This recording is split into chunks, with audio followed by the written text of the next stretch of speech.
Bon, salam alaikum, bonne journée et bienvenue tout le monde dans cette vidéo. On va introduire la probabilité conditionnelle, donc deuxièmement conditionnement. Donc voilà, on va commencer cette partie-là. N'oubliez pas qu'on a dans les séances précédentes, on a, si vous voulez, définir c'est qui un espace probabilisable et après on a défini une probabilité sur ces espaces-là pour avoir, si vous voulez, les espaces de probabilité et quelques propriétés sur ça. Bon, concernant le conditionnement, bon, il faut dire que le conditionnement dans les probabilités est une idée plus que naturelle en gérant la dynamique d'évolution d'une telle expérience aléatoire. Dans la pratique, par exemple, lorsque tu es en cours d'un jeu de cartes, rami, belote, etc., tes décisions varient avec l'avancement du jeu, en sachant les cartes sorties. Bon, par exemple, je dis n'importe quoi, s'il y a 3 sets qui ont sorti, donc la chance d'avoir 7 diminue relativement aussi bien sûr au nombre de cartes dans le tour suivant, ou disons, sachant que les 4 rois sont sortis, donc la probabilité d'avoir roi dans le tour suivant est nulle. Hein. Ok. Passons maintenant pour voir comment on peut, si vous voulez, introduire l'expression de probabilité conditionnelle. Donc considérons pour cela le jeu aléatoire suivant. Donc on va faire, si vous voulez, une telle expérience aléatoire. Donc expérience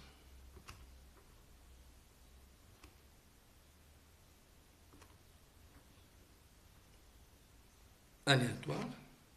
Qu'est-ce qu'on va faire? Donc on va tirer une boule d'une urne. Cette urne donc contenant 5 boules rouges et 4 noires. Ok? D'accord. Maintenant, parmi les rouges, disons, il y a 3 qui sont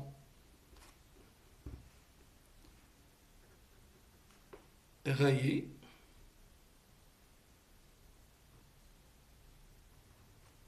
Bon, qu'est-ce que ça veut dire rayé? C'est-à-dire il y a une tache en quelque part blanc, donc, ou taché. D'accord? Et 2 parmi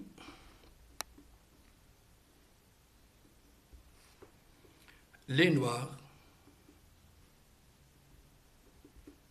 sont aussi rayés.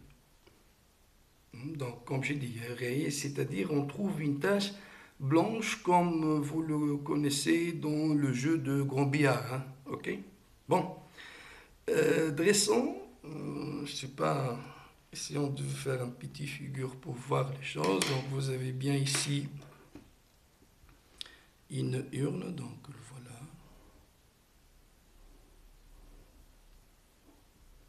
Ok? Bon, comme j'ai dit, il contient donc 4 boules noires. Donc, les 4 boules noires, on a 2 qui sont rayées. Donc, je prends, voilà, un petit rayure ici. Et, bon, on va utiliser le stylo bleu pour dire la couleur noire. Bon, c'est pas grave. Bon, ok. Et une autre boule aussi noire qui est rayée.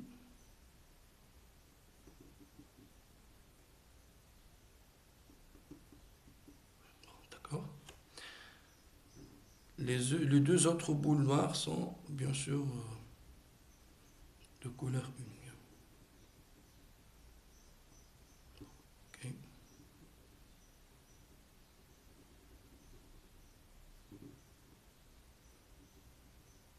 Bon, d'accord, en tout cas, plus ou moins, donc voilà ici, il faut juste bien faire apparaître l'histoire de rayures. Donc voilà, ça c'est N, N, N, N. Et il faut juste signaler ici que ça c'est taché. Vous voyez, et ça c'est taché. Et les autres ne sont pas tachés. D'accord. Vous avez aussi donc deux boules, plutôt combien? Donc 5, c'est ça, 5 boules rouges. Ok, parmi ces 5, il y a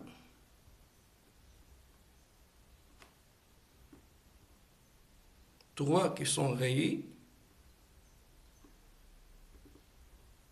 et deux, bien sûr, qui ne sont pas rayées. Bon, je ne sais pas, c'est pas la peine de. Juste, il faut comprendre si vous voulez l'idée. D'accord? Donc, voilà, ça c'est rouge, rouge, rouge, rouge, rouge. Et vous avez, bien sûr, ces trois sont tachés. D'accord? Bon, en tout cas, essayons donc de dresser l'arbre de probabilité.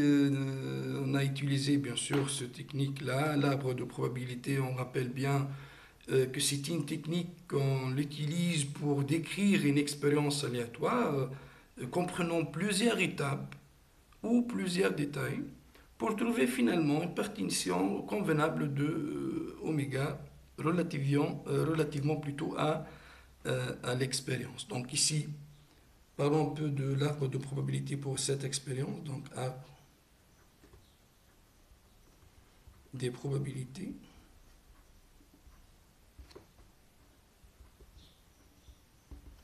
D'accord? Bon, alors, on va tirer une boule, comme on l'a dit. Donc, on va tirer une boule de cette urne-là. Et vous avez, bien sûr, qu'est-ce qu'il contient, bien sûr, cette urne. Donc, quelles sont les possibilités? On va commencer par voir les choses. Donc, voilà l'arbre. Alors, lorsque tu tires, normalement, ou bien cette boule, il va être noire, ou bien tu obtiens une boule qui est rouge. Bien sûr, on n'a pas d'autres possibilités. Et ici, la noire avec 4 chances sur 9, donc 4 sur 9, et la boule rouge avec une chance, ou la plutôt probabilité 5 sur 9. D'accord? Ok. Après, parmi les noirs maintenant, d'accord, il y a des boules qui sont tachées, oreillées, et des boules qui sont, bien sûr, non tachées. Parmi les rouges aussi, il y a des boules qui sont tachées et des boules qui ne sont pas aussi tachées, c'est-à-dire T et T bar. Alors, qu'est-ce qu'on a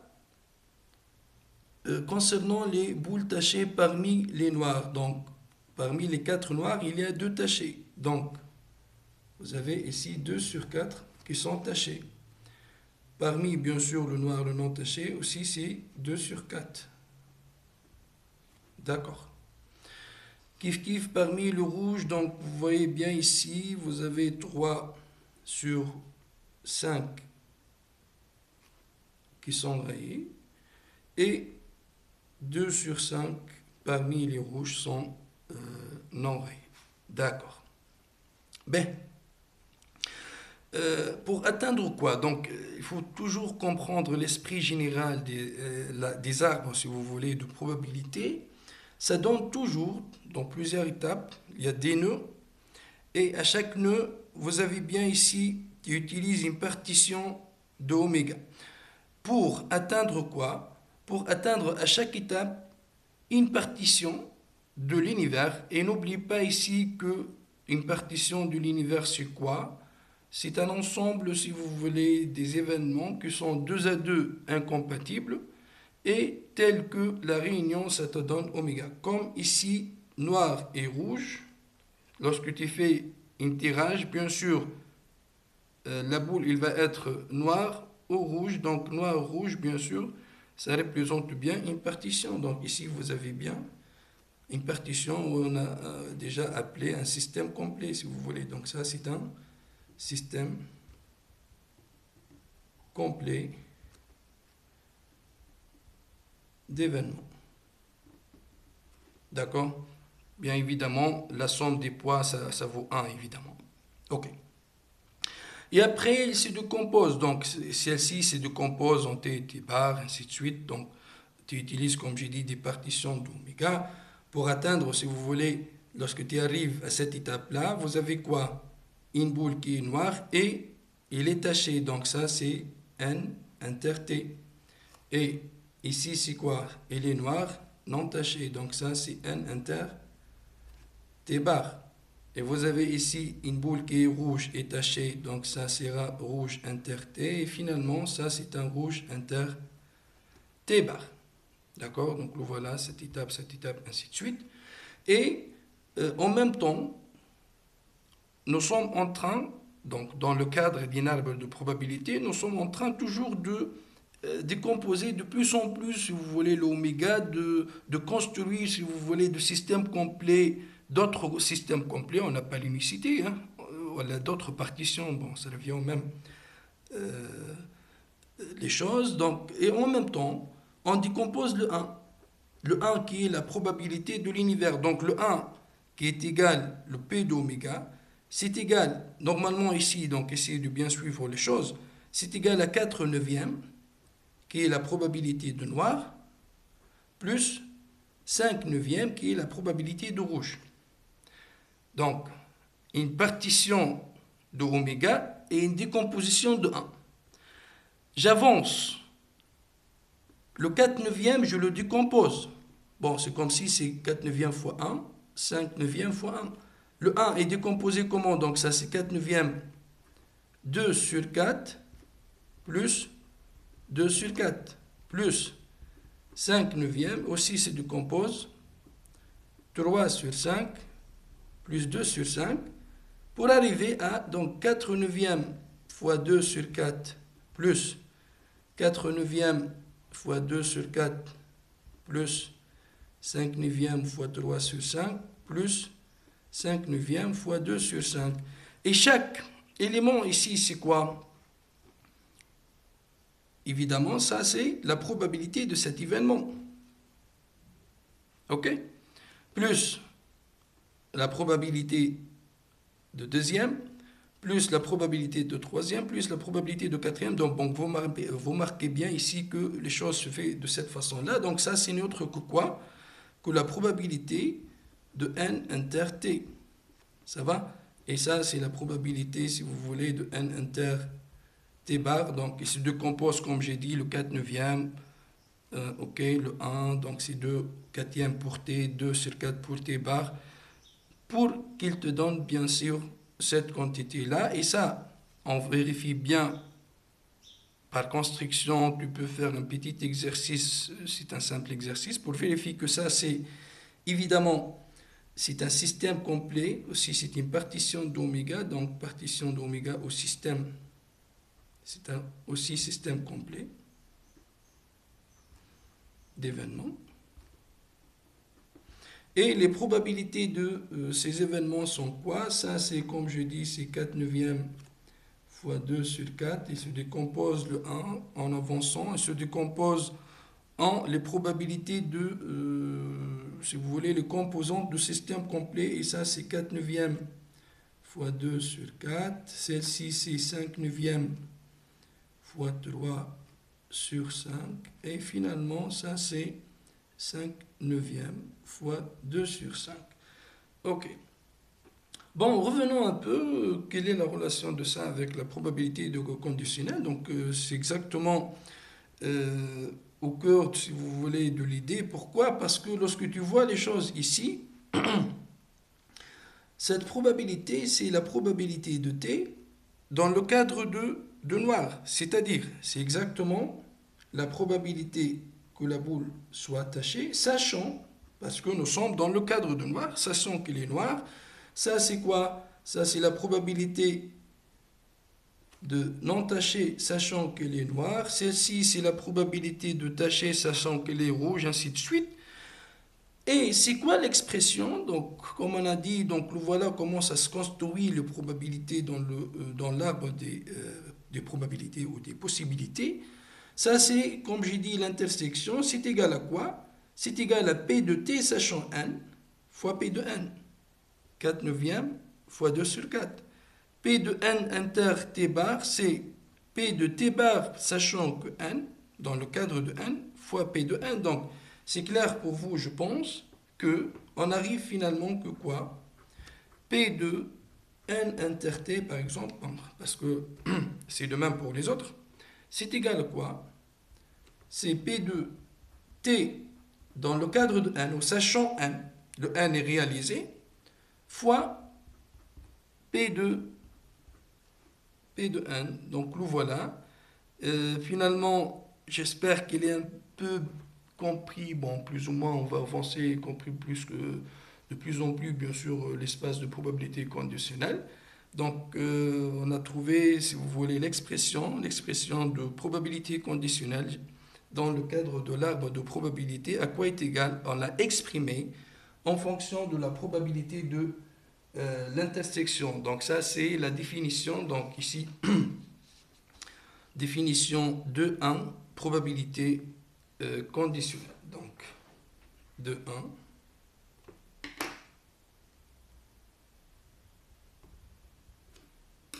probabilité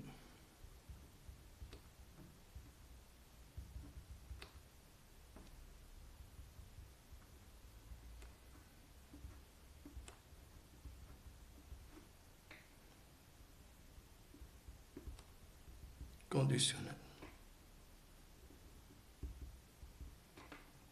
OK. Alors, vous avez toujours, on travaille dans le cadre de oméga AP, un espace probabilisé ou un espace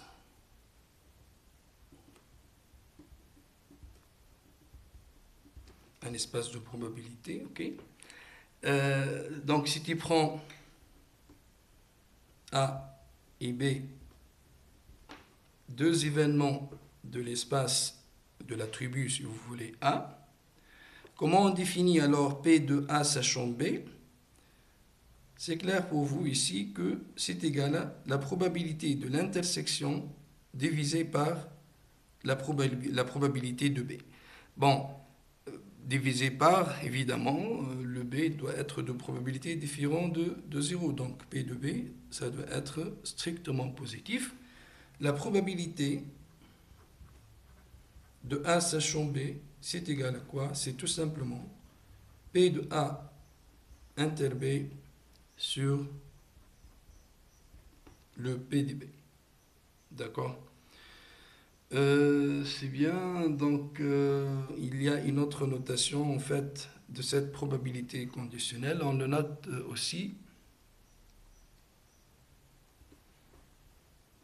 P indice B de A. Ok? C'est une notation sous-entendue lorsque tu dis indice P, c'est-à-dire sachant que B, l'événement B, elle est bien réalisé. Bon, et on définit ainsi une nouvelle probabilité en fait sur l'espace probabilisable oméga A. Bon, c'est le sujet de proposition 2, donc il te dit ça dans la proposition de 2. Qu'est-ce qu'il te dit? Tout simplement que si tu prends un espace de probabilité, donc oméga AP, et B, un événement de probabilité non nulle, alors l'application probabilité conditionnée à B, ou sachant que B, c'est une probabilité sur oméga A. Comment pouvoir ça? Donc il faut juste ici écrivez, donc vous avez la proposition de 2. Proposition. OK. Alors, donc, juste on va essayer de démontrer que cette application, c'est une probabilité. Donc, comme on a dit, on prend bien B appartient à l'attribut A, tel que la probabilité de B est strictement positive. Donc, on ne peut pas conditionner à l'événement impossible. OK? D'accord. Donc, c'est une probabilité, donc PB de A à valeur dans 0,1 qui a tout événement A associé, PB de A égale la probabilité de A sachant B. On a dit donc que ça c'est une proba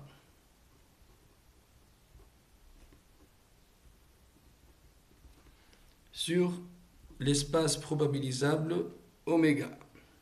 D'accord? Qu'est-ce qu'une probabilité sur un espace probabilisable? Donc, bien évidemment, vous vous rappelez bien qu'une probabilité n'est pas unique dans un espace probabilisable. On peut définir plus qu'une probabilité. Juste vérifier, si vous voulez, les deux hypothèses que vous le connaissez. Donc ici, une probabilité sur un espace probabilisable, c'est quoi? C'est une application vérifiant que, bien sûr, de l'attribut à valeur dans 0,1, évidemment. Qu'est-ce qu'il vérifie? Il vérifie que, si vous voulez, la probabilité de l'univers il vaut 1, de l'événement certain, bien évidemment, c'est égal à 1. Et lorsque tu prends une suite formée par des événements 2 à 2 incompatibles, la probabilité de la réunion finie au dénombrable, c'est égal à la somme. Donc, ici, commençons donc en effet.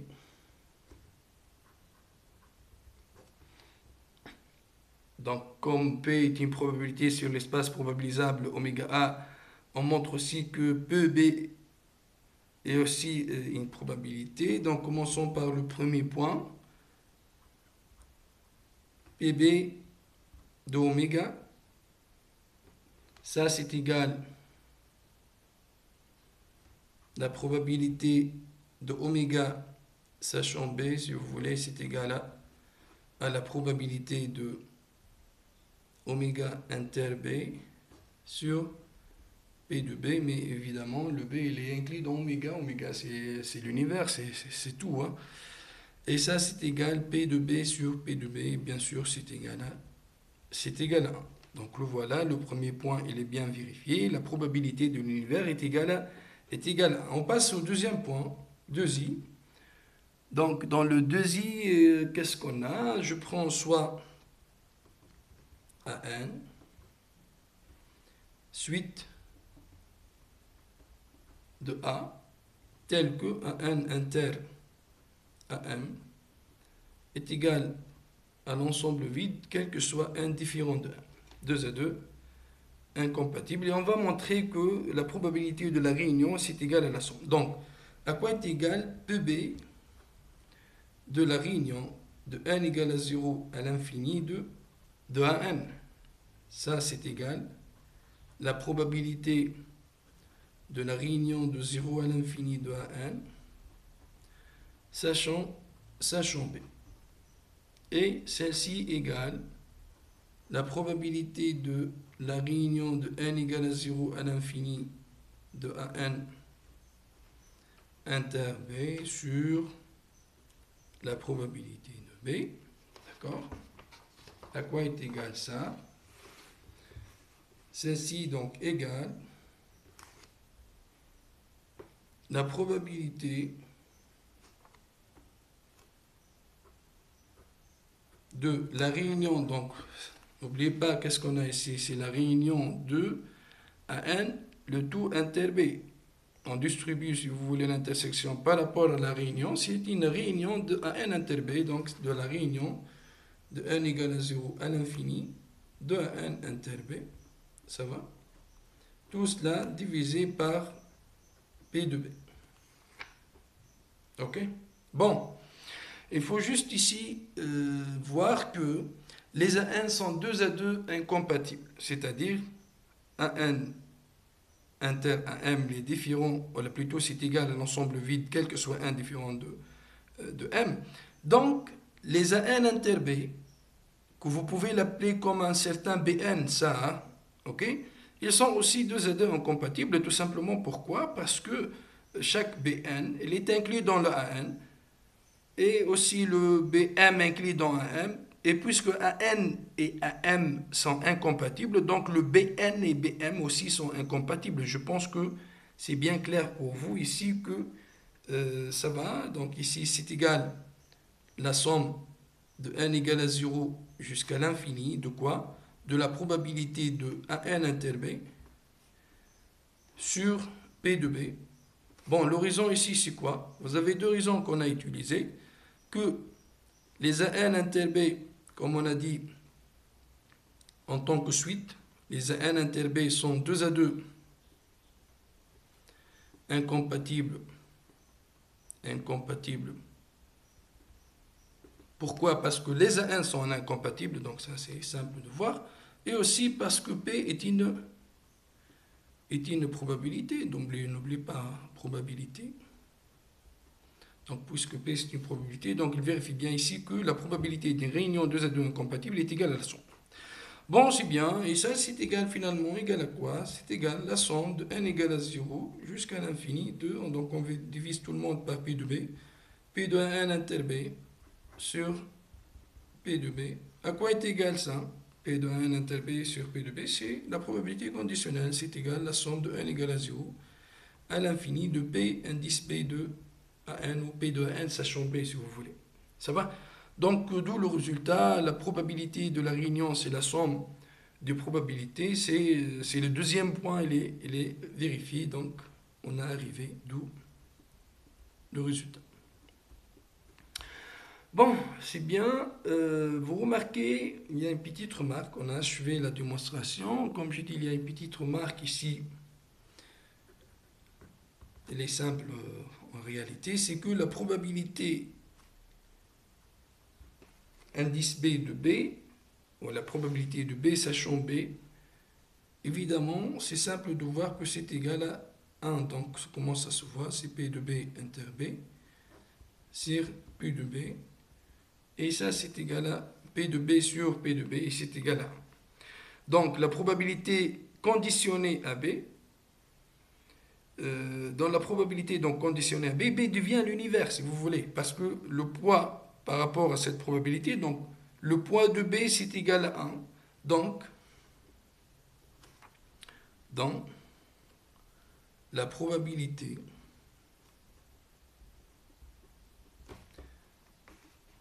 conditionnée à B, B devient l'univers et on peut peser, si vous voulez, chaque événement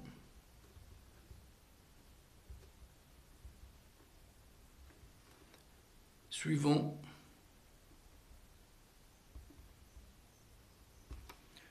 les poids de son intersection avec B devant le poids de B. Donc je pense que c'est clair ici.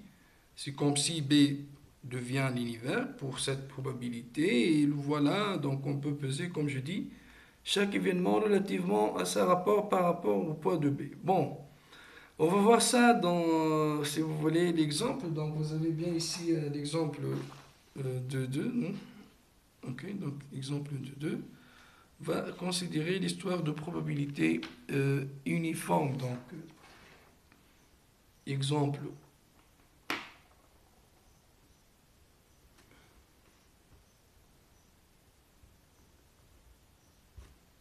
de 2. Ok.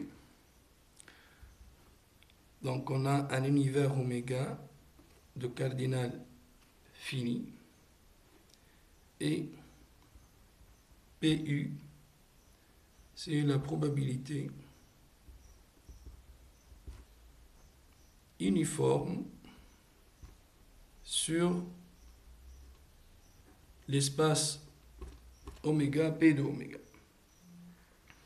On rappelle que ceci est dans le cadre des événements élémentaires équiprobables et on a alors PU de A est égal à cardinal de A sur cardinal d'oméga. On a déjà démontré cette expression.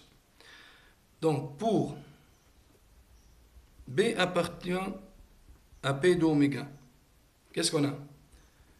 P de B, il est strictement positif. Et qu'est-ce qu'on a? Quel que soit A appartient à P d'oméga, la probabilité de A sachant B, c'est égal à la probabilité, bon ici l'indice U c'est pas conditionné à U, hein, c'est juste pour dire probabilité uniforme. Il ne faut pas bien sûr faire la confusion entre les deux. En tout cas, donc ça c'est PU de A inter B sur PI de B. Et on utilise l'expression, la probabilité donc dans le cadre uniforme avec des, comme j'ai dit, des événements équiprobables, ça c'est égal au cardinal de A inter B sur le cardinal de oméga divisé par cardinal de B sur cardinal de oméga. Et en faisant la simplification, on trouve que c'est égal à cardinal de A inter B sur le cardinal de B. Et c'est la probabilité, disons, uniforme. Donc, c'est la même expression, bon, avec le nouvel univers qui est B. Donc, le voilà. Et c'est comme si c'est le poids, comme on a dit exactement dans l'explication, c'est le poids de l'intersection avec B sur le poids de B. Et ça, c'est la probabilité conditionnée à B. Ça va, donc le voilà. On peut voir, si vous voulez, ce résultat dans un exemple simple. Juste, on va terminer avec ce petit exemple, juste pour mieux comprendre l'histoire de nouvel univers. Donc, un petit exemple. Donc, lorsque vous lancez un dé simple, 6 faces, tout est bon. L'univers, vous savez évidemment, c'est égal à oméga est égal à 1, 2, jusqu'à arriver à 6. Si on considère les deux événements, si vous voulez, A, c'est l'événement obtenir un multiple de 3 et un événement B qui est obtenir un nombre pair. Ça va? Bon, et on veut, disons, chercher la probabilité de A sachant B. D'accord. Donc, pour simplifier les choses dans le calcul de cette proba, c'est comme si nous sommes dans le cadre d'une nouvelle expérience aléatoire qui est, on a lancé un dé et on a obtenu un nombre pair, disons, voilà l'expérience. Et on cherche la probabilité, dans ce cadre-là, la probabilité d'obtenir un multiple de 3. Ok? Donc, la nouvelle univers, c'est quoi? C'est B. Et B, c'est quoi obtenir un nombre pair? Donc, ou bien 2, ou bien 4, ou bien 6. Bon, tous les événements sont équiprobables, donc ça va, on n'a pas de problème là-dedans. Ok, celle-ci, c'est comme si ça, c'est la nouvelle univers pour vous. Hein, ok. Les multiples de 3 maintenant, dans ce cadre, c'est quoi? Parmi ces éléments, ça c'est, disons, sur le A inter B. Donc, l'unique multiple de 3, c'est le 6. C'est bon? Et donc, la probabilité, maintenant, d'obtenir un multiple de 3, sachant qu'elle est paire, de A sachant B, ou bien c'est le P indice B de A, c'est tout simplement, et je répète ici parce qu'on travaille dans un cadre équiprobable, ça c'est les cardinales de ça sur le cardinal de ça, et ça c'est égal à 1 sur 3. C'est bon? Ok. Sinon, vous pouvez utiliser juste l'expression, si vous voulez, tu fais l'intersection, la probabilité de A sachant B, c'est quoi? Tu utilises juste l'expression, mais juste on a ici parler de langage de nouvel univers pour mieux comprendre le conditionnement sous cette explication-là. C'est comme ça. Et on a déjà, bien sûr, vu les choses dessus. Ok, ça va. Donc, voilà une première idée concernant la probabilité conditionnelle. Vous avez bien ici un exercice, un petit exercice juste d'introduction. Essayez de bien, si vous voulez résoudre ce petit exercice, on va la corriger au début de la séance prochaine, Inch'Allah. Merci bien pour votre attention plutôt. Et au revoir. Bon travail, au revoir.